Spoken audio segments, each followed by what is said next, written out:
We know that most of you feel somewhat lost at sea, and bewildered by what you see going on around you right now. The process of dismantling all that needs to be replaced has indeed begun. The thought that this is what is happening does cross your minds from time to time, but that does not make it much easier to deal with. And telling you that we forewarned you would not serve either. Much that needed to be renewed has already been shown to you and new ways have begun to be tried. This has been very successful in places. But, as yet, this has not been given much attention. One of the things you may wish to do when success of this nature comes to your attention, is to help spread knowledge of it to the best of your ability.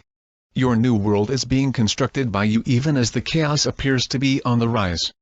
We would love to say that the worst is over. The truth, however, is that it is not. The worst is still being hidden from you. And until one sees the truth, nothing will be done to change it. That is what is happening.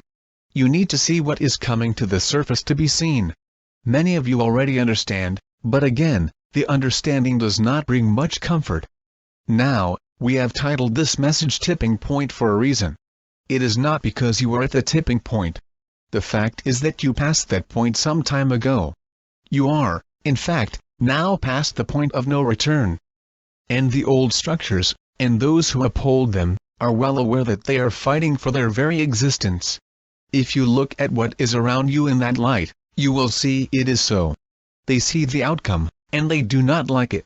However, giving in to a possible better way of life does not look attractive from their viewpoint.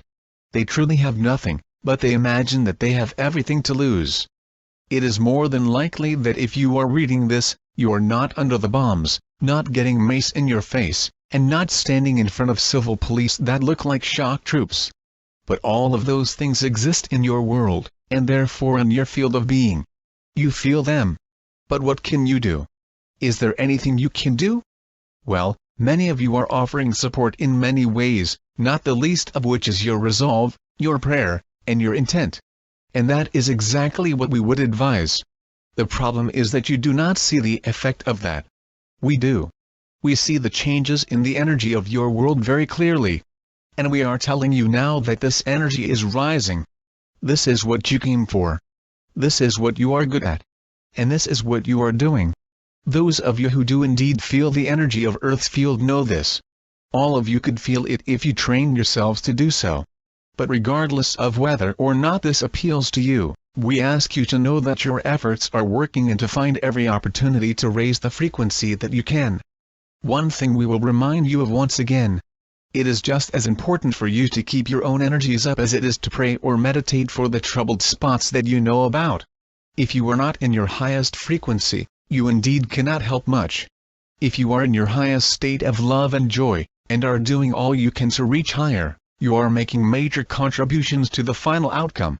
Fear and darkness cannot exist in an atmosphere of unconditional love. Darkness does not exist in the presence of bright light. As one of your greatest scientists once said, this is not philosophy, it is physics.